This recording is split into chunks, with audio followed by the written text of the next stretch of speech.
Hello, welcome to Collective Conscious, episode 3 out of Infinity. This is actually a pretty special episode because I am sitting here in person with my friend Junwei, something that we haven't done yet. So today I get to look him in the eyes as I disagree with him, or agree with him. We don't know yet. Let's find out. So today we are talking about human rights. First of all, do human rights exist? Seems like an obvious question, but it's not one that people are asking all the time. And secondarily, if human rights do exist, an answer that I am not assuming is yes, what are they? What should they be? So let's kick it off. Junwei, what are your initial thoughts on this? So, to answer your initial question about whether human rights really exist, and I agree that that's if you pose that to a simple layman, and people would probably say that, like, duh, of course it exists. But I feel like there's a lot of nuance to the question and answer. So my initial answer is yes. I say that human rights exist in exactly the same way the law exists. It's merely, I would say it is a social construct in a way, and that it differs from time periods, and that ultimately it is up to society to produce them depending on where we're at. So you think human rights aren't something that naturally exists? They're something that we as a society get to define and choose? I think human rights is an abstract concept at the end of the day, and so you can't never like chew on human rights or like do something with human rights. It's ultimately something we create. Yeah, I agree with the fact that it's something that we create. It's not something that you can objectively act upon. Actually, one of the things that I was thinking about when I was trying to prepare for this is what's even the purpose of human rights? I'm not fully convinced that you can state a purpose of human rights without making a moral judgment. Because really, what is the point of having human rights? I mean, we can turn them into laws, but you could say, what is the point of a law? Well, it depends what political system you're in. One thing I want to touch on before we go too much further, though, is a definition, which is the distinction between what are called positive and negative rights. So I don't know if you encountered that too much when you were doing your research for this, but I'm just going to give a definition for any of the listeners. Positive rights are rights that mandate someone act in a certain way to you, whereas negative rights are rights that mandate that someone does not act in a certain way toward you. So the classical example would be something like a positive right being the requirement for a jury to give you a fair trial, for example. They are required to do something, to produce some sort of action. A negative right, easiest example, you can't murder someone. I mean, you can't just walk up to someone, stab them in the neck. Well, I guess we haven't established that yet, but spoiler alert, I don't think it's wise or probably consistently moral to walk up to someone and stab them in the neck. I know that's controversial, but that's my standpoint, although it's not my starting point. So I just want everyone to be familiar with those terms since they may or may not be used frequently throughout the rest of the episode. So also, before we delve further into this episode, I want to make a note about when it comes to talking about human rights, I feel like bringing up the Declaration of Human Rights by the UN in 1948 after World War II is a pretty apt point to bring up. And in case anyone who doesn't know, it's probably like a list of, I think, 30 or 40 rights they've defined by now. And so I just wanted to get your general thoughts on that document in general, and what does it mean to you? And so I think it's important in that it's a historical document about an aggregation of people's thoughts over the course of, you could argue, thousands of years really have led up to it. There have been various versions of attempts that humans have made to produce lists of rights. I mean, the Bill of Rights is another great example of something that people have tried to establish as a list of sort of fundamental rights. With regards to the UN's, I can't even remember the name of the document specifically. What did you say it was called? Declaration of Human Rights. Declaration of Human Rights, that's right. It's important, certainly, especially as a historical document. and as the combination of a lot of people's thoughts. But from the standpoint I'm thinking about this, I'm not trying to base my thoughts off of something that already exists. What I really try to do is start from the ground up.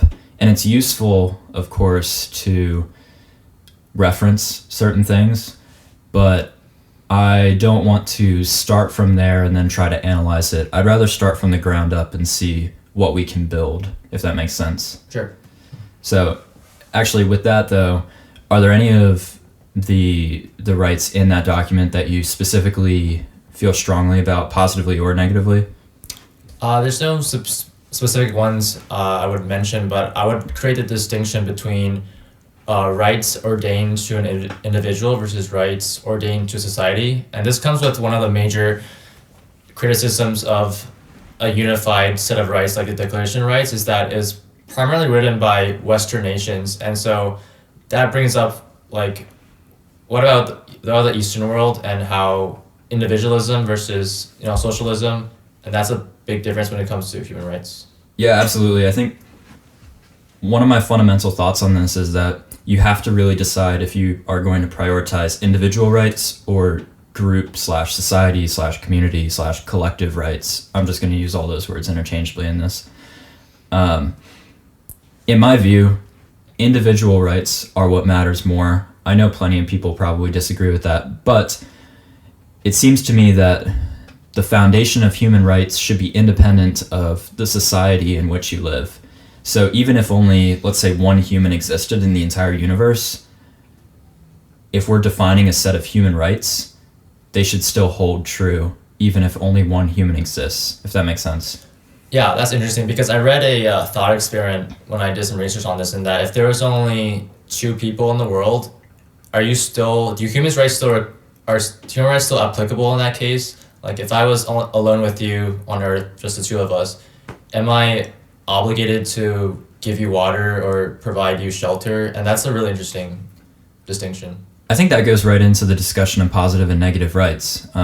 Something like, am I obligated to give you water? Well, if you believe in positive rights, then possibly yes, but I'm just going to go straight ahead and say I'm not sure that any positive rights are truly human rights. I really think that something that occurred to me while I was thinking about this is that if human rights are to be applied equally to all humans, which I think it should almost be an axiom, really. If you're defining human rights, they should probably be applied to all humans equally, right? I think we can probably agree on that.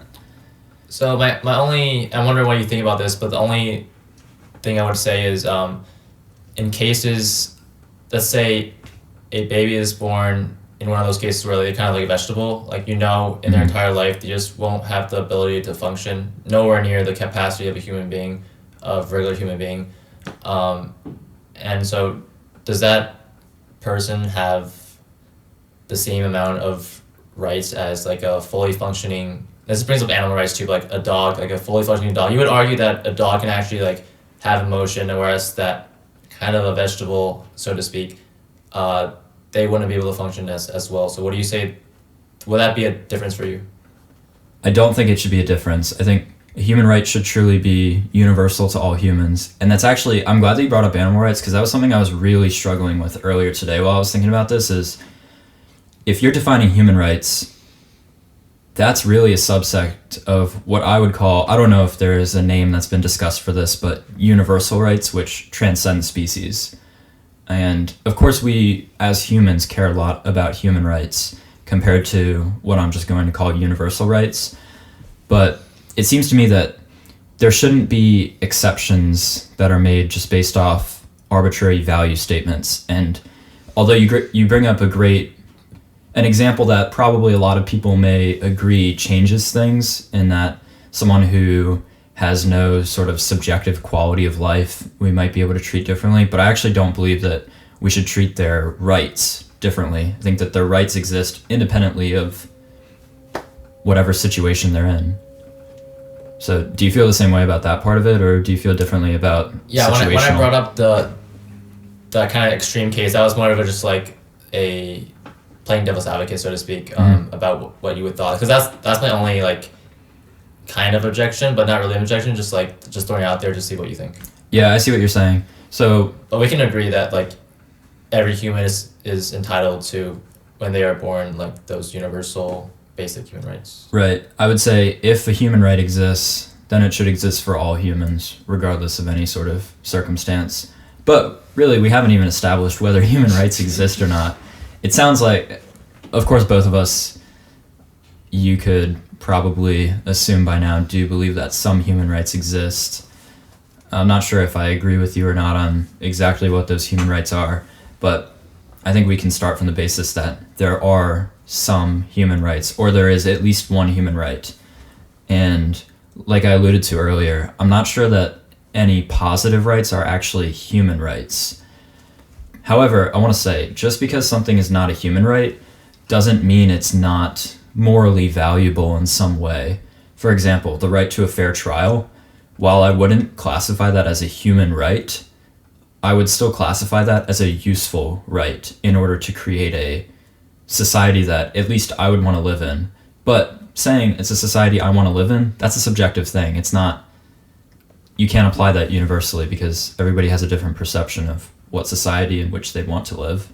So your classification about saying that a right to a fair trial is not inherently a human right, do you mean that, is that because it's kind of a social construct about even the concept of a trial is like, it wouldn't exist outside of a society? Is that what you're trying to say? I think that's a good argument, but my argument is actually along the lines of the fact that if a positive right exists, so we'll just stick with that same example, it requires someone else to do something, right? Like a right to a fair trial, you're requiring a judge and jurors to do something. It doesn't matter what that thing is, you're just requiring to do something. If there is a right that allows people to be free insofar that they're not harming other people, so how I'm classifying this, and this is maybe jumping ahead a tiny bit, but the way I would classify that right is the right to your own labor or the right to your own productive value, then positive rights I don't see as compatible with the right to your own labor because you're actually forcing people to do something. I see. So positive rights most of the time require another individual to be associated and not just by yourself. At least most of the time, probably all of the time. I'm sure I'm open to the idea that there are counterexamples. I can't think of any. People may have been thinking about this for years and years. I could come up with a counterexample in a flash.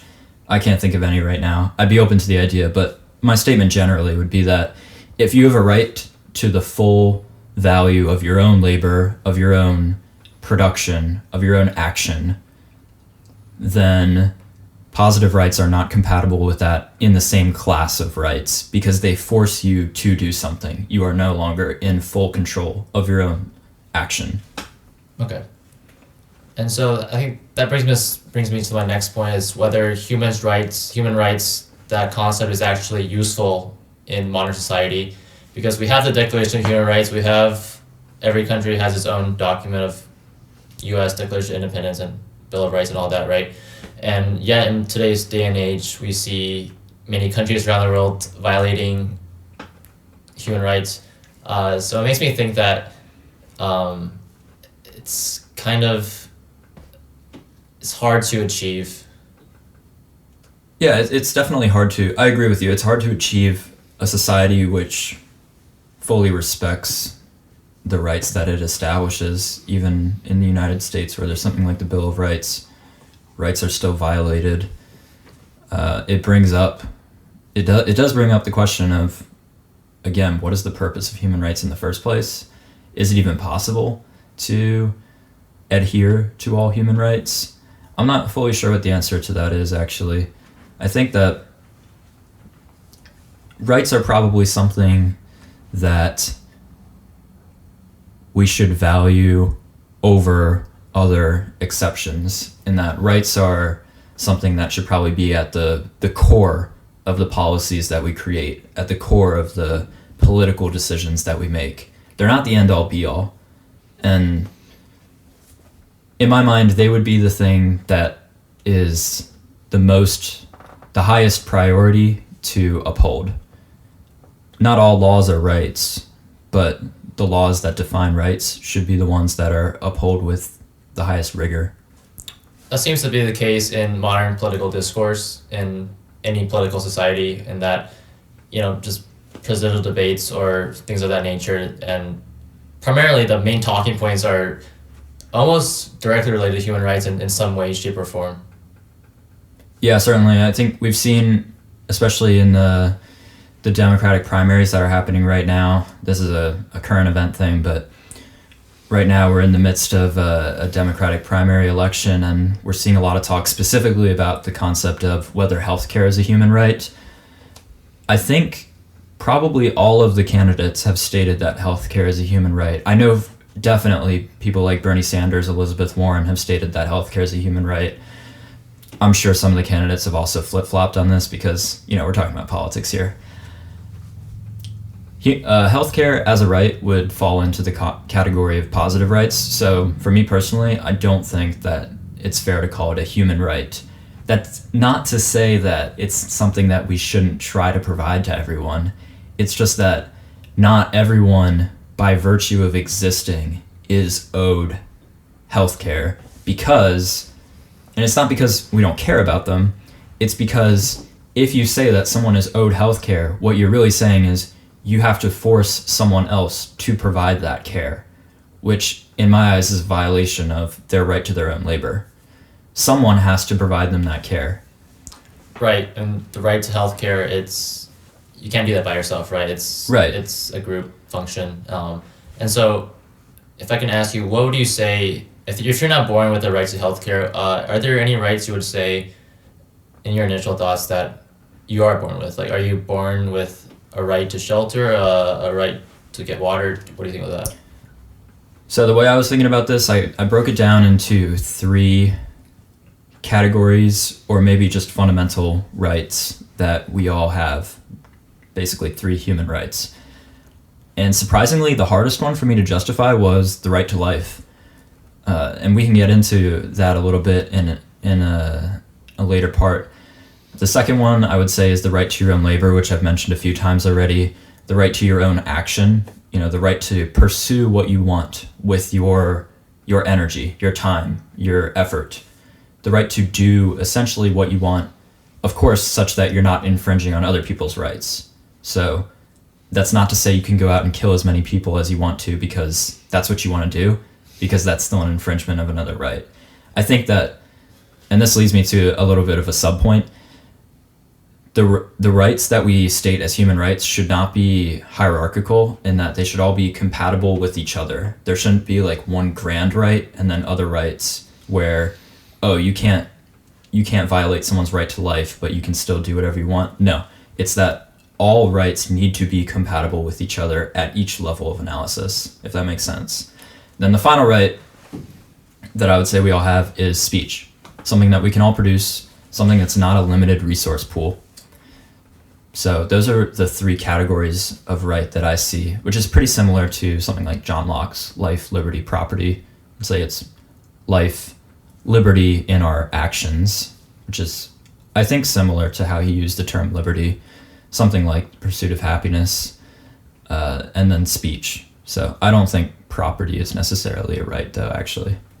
So when you bring up that right shouldn't be hierarchical, is that, just to clarify, are you saying that a right to have access to water should be, or just all the rights should be on the same level, and one right shouldn't be above priority than others? If we're talking about the same class of rights, yes. So we're talking about human rights. You can call that a class of rights. Maybe another class of rights would be political rights, which would be something like fair trial, which I mentioned earlier. That would be a different class of rights. So those can be hierarchical, where I would say human rights are probably at the top of the hierarchy. I can't think of anything more fundamental than what we would call human rights. At least that's what I'm trying to describe, are the rights that would be at the top of the hierarchy. So I think something that I'd like to dig in a little bit about is the right to life, whether we have the right to life. So I'll explain briefly why I had such a problem with it. And what it really comes down to is different species and our obvious willingness to violate different species' right to life. Of course, even if you're a vegetarian, you're violating other species' right to life. Plants are alive too. So clearly we don't believe in a universal right to life. So that leads me to believe that in order for us to have a concept of a human right to life, we need to have some argument for why human life is inherently more valuable than other species. And that's something I had a really hard time with. I couldn't figure out a great reason for why that would be the case. Because if you say the right to life is a universal thing, then what you're saying is that a cat is violating a rat's right to life by killing it. Which, maybe that's true, but is that really useful to define at that point? Because it's necessary to happen. I can't think of a good reason either, but I suppose the main argument people would bring up normally is that humans are, in terms of just species on Earth, the most intelligent, unarguably, I would say. So I think initially people would resort to that argument about if you're smarter than other things, then I guess you deserve to live, which I don't know if I truly buy that. Yeah, that's still making a moral value statement, right? If you're saying intelligence is what we value, something I thought of earlier, because I thought of that point too, is does that give us the right to kill a person who has like a mental disability, for example? Where do we draw the line of intelligence? Yeah. It seems to me that that's a bit arbitrary in how we define what has a right to life and what doesn't. So this is a very minor thought experiment, but it's something I thought of when trying to think of whether the right to life exists, is if two people were trapped in some situation where they had no access to any other form of food and they were going to die unless one person ate the other person, what is actually the justified course of action by the people? Do you have the right to kill the other person, or do you not have the right to kill the other person in order to survive? Because, evolutionarily, kind of calling back to episode 2, evolutionarily, our right to life does not extend beyond our desire to self-preserve. And so we would kill the other person, realistically. Stating that morally, most people removed from that situation might say that they wouldn't kill the other person. Put them in that situation, though, not so sure if they would stick to that decision. That's a very interesting thought experiment, just because it goes back to my initial point that human rights are entirely a social construct, because let's say you are stuck in an island with just two people and that's it. I mean, do you really care about a right to privacy at that time, or a right to all these other rights we came up with in the 21st century? At that point, it just boils down to survival, which just goes back to the basic bare bones of being a human. I think that goes back to also the hierarchy of rights and how we're classifying rights. I would say that human rights are the rights that do exist regardless of the socio-political climate in any sense. So if you're trapped on an island with one other person, human rights should still exist. Any other class of rights, maybe those can be compromised. Like you mentioned the right to privacy. Does that really matter in that situation? Okay, probably not. Yeah. But human rights, I think the way we define human rights should be that they would still exist. So really the question is, for that thought experiment specifically, is it right to kill the other person? If we have a right to life as humans, then the answer really is that it's a war of attrition. You wait to see who dies first. You don't have a right to kill the other person.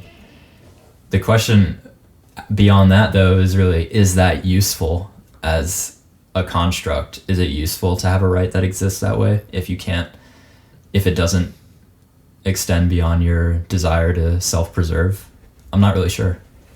It seems to me like, in terms of instinctually, if I was actually put in that situation, it seems really, it almost goes against every instinct as a human to just sit there and do a war of attrition and not actually attack the other person and get their survival. Yeah, I mean, if we were trapped here right now, like, I would instantly jump on you and start, well, I'm not going to go into too much detail. But yeah, it's a great point. I mean, it's tough because a part of it also is that people have a really hard time of actually putting themselves in situations that they haven't been in. Everybody wants to say that they do something, the morally virtuous thing, whatever they see that thing being, but oftentimes that's not what they'd actually do. I mean, I think a great example of that, and this is getting a little bit away from the human rights discussion, but a great example of a situation where most people would say, oh, I would never do that, but in all likelihood they would, is like Nazi Germany. It's very hard to imagine that most people wouldn't do the exact same thing that the people in Nazi Germany actually did. I think it's a little bit naive to think that I'm a good person, I wouldn't do that. To me, that's mostly a lack of self-awareness more than anything else. It does seem like a lack of self-awareness, just because if you truly ask a person to give their honest, unbiased answer, if you're put in that exact situation in Nazi Germany and you're ordered by Hitler, whoever, to commit those atrocities. I think Hitler was giving the orders himself. Like, he was going around to all the houses, like, hey, you gotta round up the Jews. Like, he was going to each neighborhood himself. But anyway, yeah, it's hard to even imagine for me. Like, I mean, I grew up in an environment where I've been taught to that's a bad thing, but to actually put yourself in that situation and say that, oh, I wouldn't do that, it seems a bit naive.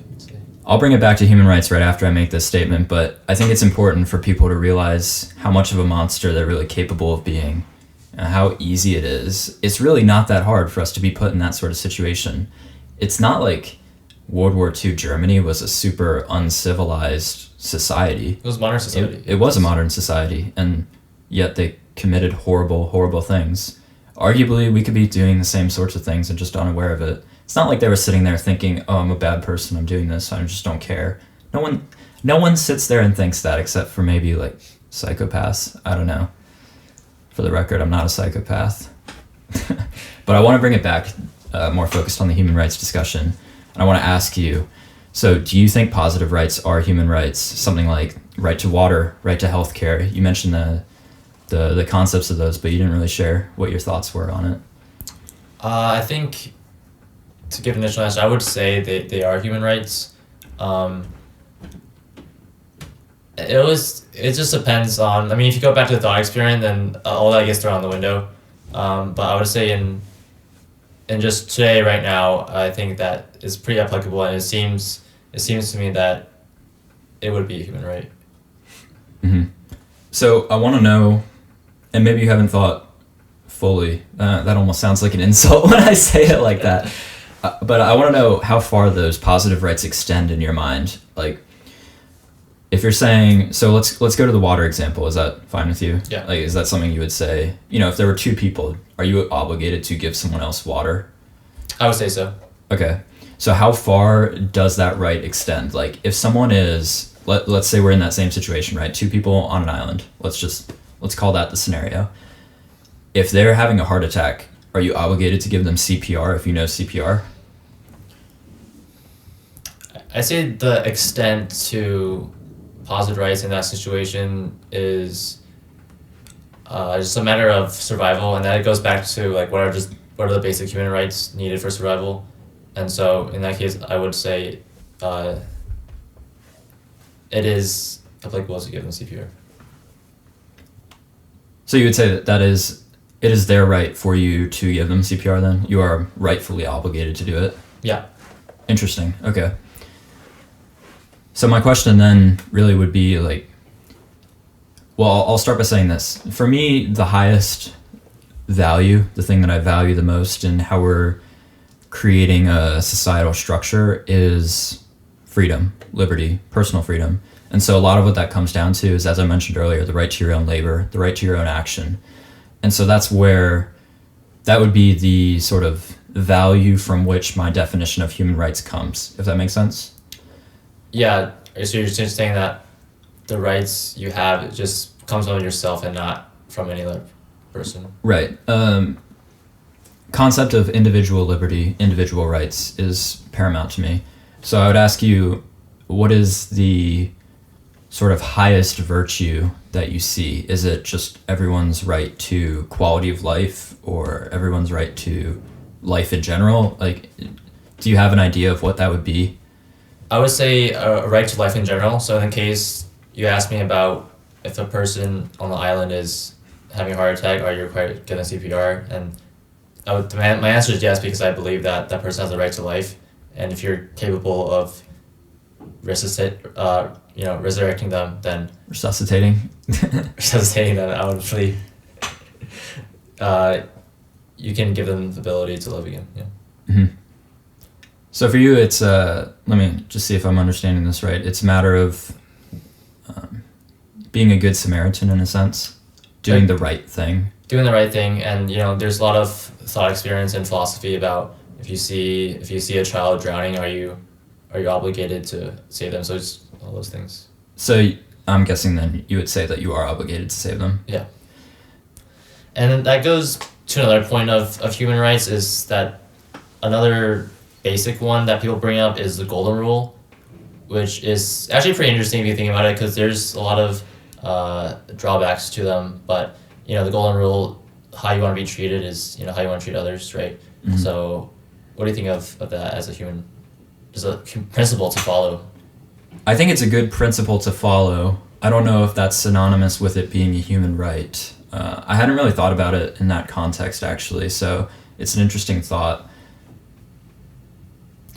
It's definitely a good principle to follow for a society to function sustainably, I would say. Maybe not optimally, because that's a different question, but at least sustainably, so that you don't have absolute chaos everywhere. Does that make it a human right, though? I'm not sure. I'm not sure if it's a human right, but the way I think it's very just related to what we've been talking about, because in the examples of, I'll just bring it up again, the heart attack situation. Mm-hmm. I mean, if I was the person having a heart attack, would I want the person to save me? Of course I would. And so I'm just trying to apply that to that example. Mm-hmm. Yeah, that makes sense. I guess I would say that it still violates what I would consider the definition of human rights, in that it requires someone to do something specific and that they can't control their own energy output, action. I keep coming up with different phrases for the exact same thing, so I'm not sure what the best phrase is. I'm just going to go with action, though.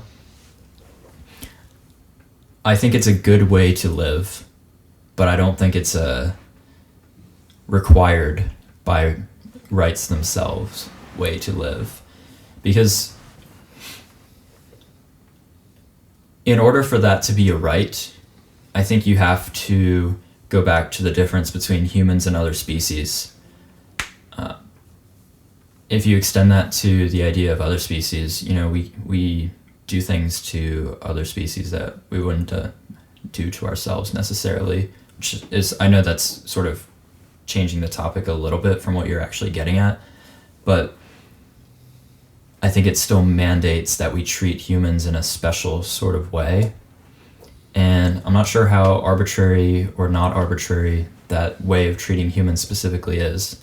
It's hard for me to wrap my head around what we can rightfully oblige people to actually do. To me, it just makes sense to rightfully oblige that people not do things necessarily, things that aren't required. Like, you don't have to kill me in order to live in almost every situation, right? So it's pretty easy to say that it would be my right not to be killed by you, but you don't have to give me CPR in order to live, or you don't have to not give me CPR in order to live. It doesn't affect you, and it affects me only in as much as it's dependent on your action. It's not dependent on anything that I do. And human rights, it goes back to the individual versus society thing, really. Are you valuing individual rights, or are you valuing group rights higher? For me, it's individual rights. I think it's a pretty important distinction, actually. So one of my last questions I wanted to ask you is that in today's society, in your opinion, what are the rights we have and don't have? Just like you don't have to give a completely exhaustive list, just a couple of ones you do and you don't, in your opinion. Realistically or ideally? Both. Realistically, I think our rights are slowly being taken away. This leads to a greater idea of society slowly becoming more tyrannical all the time, which is something I think happens. It's hard for a society to become less tyrannical without restarting. So I do think that our rights are being taken away all the time. You could argue that every time a new law is created, some of our rights are taken away, as long as it doesn't just repeat something that's already in law or change the punishment for something. But the rights that we maintain, even something like the freedom of speech, is being taken away slowly. The concept of hate speech not being free speech, I think that's pretty dangerous. I know that's a pretty hot topic, especially on like college campuses and Twitter and Tumblr right now. Free speech, I think, is an absolute statement. There is no such thing as hate speech not being free speech, even if it incites violence. It's not the speech that is a crime, let's say, or the violation of other people's rights. It's the action on that speech. So even something like freedom of speech I see as being slowly degraded. The right to life, let's go to something like the death penalty, okay? Personally, I'll just share. Personally, I don't support the death penalty because even if it's, say, quote, justified in that maybe someone, let's say someone was a mass murderer, right? I still think if you value the right to life higher than anything, you would not support killing that person. You might support incarcerating them for life, which is what I would suggest personally. But that doesn't give you the right to kill them except in self-defense. So, if you have them in handcuffs, it's not going to be self-defense. So it's tough to say truly what rights we still have. I'm not sure if we really have any of our rights fully anymore. Even the right to our own labor, you could say the fact that an income tax exists, this is going to be even more controversial. I think the fact that an income tax exists is a violation of our right to labor because they're taking what we are trading our labor for from us by force. If you don't pay your income taxes, it's not like the government's going to say, oh, that's fine. You have the right to the money that you earned. That's not really how it works. So for the three rights that I defined earlier, life, speech, and labor, I don't think we fully have any of them anymore. And to answer the second part of the question, ideally, I think I just did answer that. So, yeah, I guess we can both agree that human rights is just a very complicated topic to even discuss its definitions and what constitutes as human rights. And I guess my final point I would bring up is that, as in today's society, we see countries violating human rights, and it's just very easy to see how that happens. Like a right to a fair election, a lot of countries just don't have that right. And, if a leader gets elected because it was a rigged election, and they can just, by just the fact of being a leader in a government system, they can impose all these rights just by one person being elected unfairly. So it's something it's very hard to tackle, this issue. It's dangerous to let people decide what human rights are, but somebody has to decide. That's the problem. It's dangerous to let a government decide what human rights it wants to protect and not protect, but there is nowhere where human rights exist independently of humans figuring out what they are or if they even exist in the first place. So it's a very, very tough and complex issue. I agree. So I would say that every day our rights are being taken away. Riot. That's the end of my thoughts. Right, guys. That's big takeaway from the episode is you riot. Riot on the streets, destroy other people's property, no freedom of speech anymore. You might as well just start shutting people up. Buy your duct tape now. You got to cover people's mouths somehow before it's all out of the stores. You never know what's going to happen. I think since our rights are being taken away by the government, it might as well just take everyone's rights away anyways. It's game over. We'll make this into a soundbite when Tyler one day works for the government. The day I run for president, this is going to become. It's over. Your race is over. I have the clip. I'll have to pay you a ton of money. That's a. That must be why politicians are so careful. Yep. Got to be afraid of those donors. Well, I think that's a nice and positive way to end this episode. I think that this is definitely something we could explore more specifically at a later date too. I'd be interested in doing that. For sure. So for everyone listening to the Collective Conscious